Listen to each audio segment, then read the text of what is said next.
जय गुरु जी। जय गुरु जी। शुक्राना गुरु जी। शुक्राना गुरु जी। अनंतम शुक्राना। अनंतम शुक्राना। हर पल का हर सांस का शुक्राना। हर पल का हर सांस का शुक्राना। हर दुख का हर सुख का शुक्राना।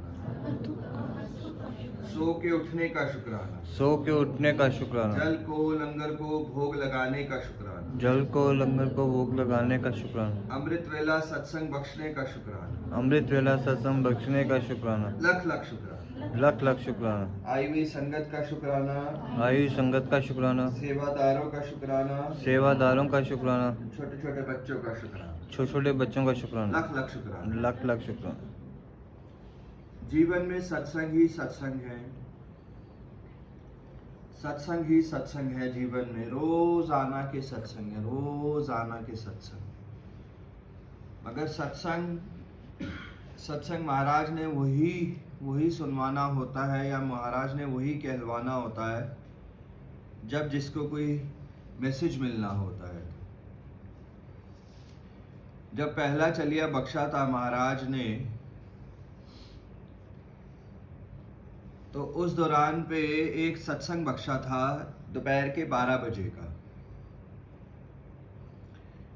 रात को अरदास लगाई थी महाराज से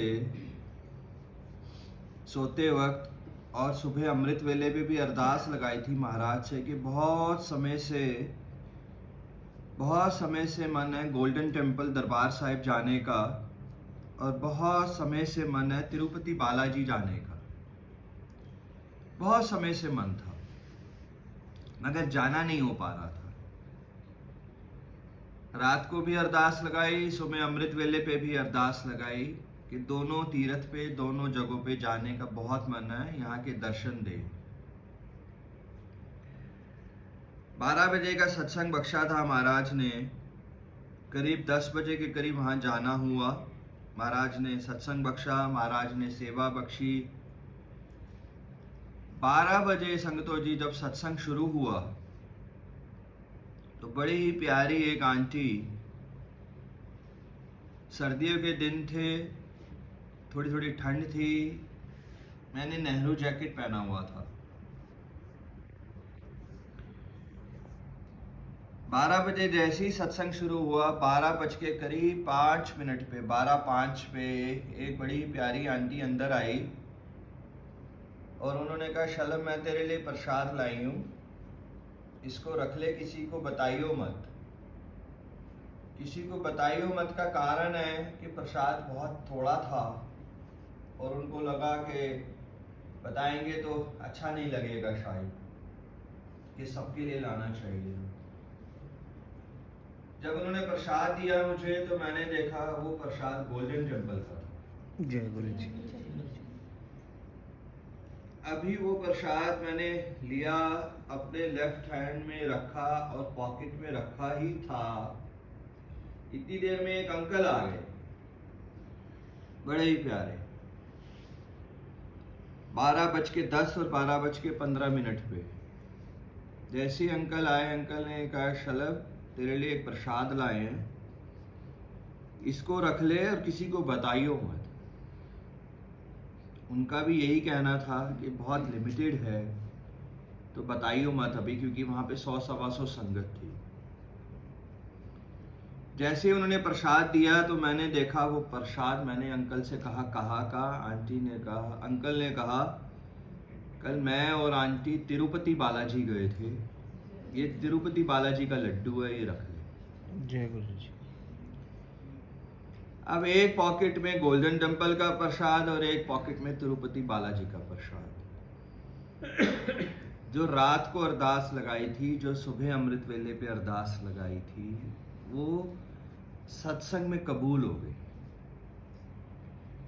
मैसेज महाराज ने उस समय ये दिया कि कहीं जाने की जरूरत नहीं है, सब कुछ यहीं है। तिरुपति बालाजी भी यहीं है, गोल्डन टेम्पल भी यहीं है, सब कुछ यहीं है। हम सब किसी भी तीर्थ पे जाते हैं तो उस श्रद्धा से जाएं कि हमें गुरु महाराज ही वहां दर्शन देंगे। हम सबको सारे तीर्थ करने हैं, हम सबको अगर बख्शेंगे महाराज तो चारों धाम भी शायद बख्शेंगे, सब कुछ बख्शेंगे महाराज। कैलाश पर्वत भी बख्शेंगे, दर्शन, सबकी अपने अपने कर्मास हैं, मगर सब कुछ इनके चरणों में है, सब कुछ। जब इन्होंने अपने चरणों में ले लिया है तो कहीं जाने की शायद ज़रूरत ही नहीं पड़ेगी। हम ध्यान में ही कैलाश पर्वत के दर्शन कर लेंगे, हम ध्यान में ही तिरुपति बालाजी के दर्शन कर लेंगे, हम ध्यान में ही दरबार साहिब के दर्शन कर लेंगे, हम ध्यान में ही सब तीर्थ के दर्शन कर लेंगे, महाराज करवाएंगे। ध्यान में बैठने से पहले हम सोचें कि हे महाराज आज हमें कैलाश पर्वत के दर्शन कराएं। वो कैलाश पर्वत के दर्शन हमें कराएंगे, वो कैलाश पर्वत में भी महाराज अपना रूप दिखाएंगे, तिरुपति बालाजी दरबार साहिब में भी महाराज अपना रूप हमें दिखाएंगे, और वो दिखाते हैं। हम सब जो साईं बाबा में बिलीव करते हैं, महाराज साईं बाबा में ही दर्शन देते हैं, माता रानी में ही दर्शन देते हैं। जोन जोन सा ईष्ट, जोन जोन से भगवान, जहाँ जहाँ हमारा विश्वास, हमारी श्रद्धा पार है, उसी भगवान में, वहीं उसी ईष्ट में महाराज हमको दर्शन देते हैं 100%। ये है हमारे महाराज कि सारा संसार हमें इनके चरणों में दिखाई देता है। लख लख शुक्राना महाराज, लख लख शुक्राना। और जब सत्संग की समाप्ति हुई तो संगतों ने कहा कि शलभ अंकल कोई सत्संग शेयर करेंगे, और वो मैंने सत्संग सबके सामने शेयर कर दिया। और लड्डू भी और गोल्डन टेम्पल का प्रसाद भी बाहर आ गया। जीवन में सत्संग ही सत्संग है, सत्संग ही सत्संग है। एक बारी रात को रिंकू वीर जी का एक शब्द सुना, रिंकू वीर जी की एक व्याख्या सुनी कि जब भी हमसे जीवन में कोई गलती होती है सत्संग के दौरान, सेवा के दौरान, तो हम सब अपने आप को दंड दें, हम सब अपने आप को दंड दें। उस दिन हम काम पे ना जाएं, नुकसान होने दें। उस दिन हम कोई भी दंड दें अपने आप को, खाना नहीं खाएंगे, पानी नहीं पिएंगे, कुछ भी, एनीथिंग जिससे हमें नुकसान हो रहा हो, पैसे का नहीं, किसी भी चीज का, तो हम सबको अपने आप को दंड देना चाहिए। बड़ा ही सुंदर व्याख्या था। रात को सुना और वो अंदर उतर गया। सुबह सेवा के दौरान कोई ना कोई गलती हो गई, कोई ना कोई भूल हो गई।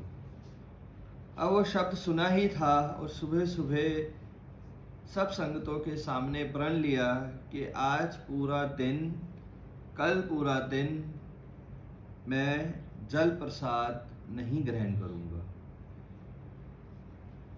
पूरा जब तक मैं खाना नहीं खाऊंगा, जल नहीं पीऊंगा, जब तक महाराज, ये प्रण लिया संगतों के सामने। और अकेले एक प्रण लिया महाराज से कि महाराज जब तक आप अपने दर्शन या जब तक आप किसी रूप में घर नहीं आएंगे तब तक मैं ये प्रण नहीं छोड़ूंगा। प्रण इस प्रकार रहा कि जब तक आप दर्शन या किसी रूप में घर नहीं आएंगे मैं ये प्रण नहीं छोड़ूंगा। सुबह करीब करीब 5 साढ़े 5 बजे ये प्रण लिया, और इसके साथ एक और प्रण लिया कि मैं कुछ भी बोलूंगा नहीं, कुछ भी नहीं बोलूंगा, बिल्कुल मौन रहूंगा जब तक महाराज किसी रूप में नहीं आएंगे। जब सत्संग शेयरिंग की बारी आई तो हाथ जोड़ दिया और लिख दिया कि मौन पे और जल छोड़ दिया है क्योंकि कोई ना कोई गलती हुई है। सत्संग की समाप्ति हुई, सब संगत अपने अपने घर चली गई, शालिनी जॉब पे चली गई। शालिनी का बहुत बार मैसेज आया, कुछ खा लो, कुछ खा लो, कुछ खा लो, कुछ पी लो, नहीं नहीं नहीं, मैसेज पे, चैट पे ही बात हो रही थी। करीब 11 बजे के आसपास, आप यकीन माने, करीब 11 बजे के आसपास कपूर अंकल आए और वो वाला स्वरूप लेके आए। जय गुरु जी। 11 बजे वो आए कपूर अंकल वो वाला स्वरूप लेके, और कपूर अंकल घर से सिर्फ 1-1.5 किलोमीटर रहते हैं दूर, और उनका कहना था कि वो 1 हफ्ते से वो स्वरूप उनके पास है लाने के लिए, मगर वो लाए नहीं, किसी न किसी कारणवश टलता रहा। जैसे ही वो लेके आए इतनी ही देर में मैंने स्वरूप देखते ही जोर से बोला जय गुरु जी। और यही प्रण था कि वो किसी ना किसी रूप में जब तक अपने आप घर नहीं आएंगे वो प्रण वैसे ही रहेगा। जरिया बने कपूर अंकल और वो स्वरूप आया घर पे, क्योंकि अगर सच्चे दिल से सच्ची श्रद्धा से हम कोई भी जीवन में प्रण लेंगे तो महाराज हमारा साथ देंगे उस प्रण को पूरा करने में। वो करीब 5 से 6 घंटे भी नहीं हुए थे कि महाराज ने देखा कि इसने जल नहीं पिया, कुछ बोल नहीं रहा है, तो वो उस रूप में घर आ गए। वो स्वरूप 1 दिन पहले भी आ सकता था, 2 दिन पहले भी आ सकता था, मगर वो स्वरूप को तभी आना था जब वो प्रण महाराज ने दिलवाया था। प्रण, जीवन के प्रण बहुत मायने रखते हैं। ये प्रण ही है जीवन का एक छोटा सा जो महाराज ने दिलवाया है कि प्राण निकल जाएंगे मगर ये अमृत वेला चलिया नहीं टूटना चाहिए। प्राण निकल जाएंगे, ये सत्संग नहीं छूटना चाहिए। ये प्रण ही है महाराज के। तो ये है हमारे महाराज। हम सब भी जीवन में जब कोई गलती होती है तो थोड़े थोड़े प्रण लिया करें, जरूर लिया करें। अमृत वेला अगर बख्शा है महाराज ने, अमृत वेला रोज आते हैं, अमृत वेला किसी दिन छूट जाए तो कोई ना कोई प्रण अपने आप को दंड जरूर दें। जिंदगी में कोई भी गलती होती है तो जरूर अपने आप को कोई ना कोई दंड दें। वो दंड हमें बार बार ये मैसेज देगा कि हमें ये काम, ये गलत चीज हमें जिंदगी में नहीं करनी है। जय गुरु जी, जय गुरु जी, शुक्राना गुरु जी, शुक्राना गुरु जी, अनंतम शुक्राना, अनंतम शुक्राना। जय गुरु।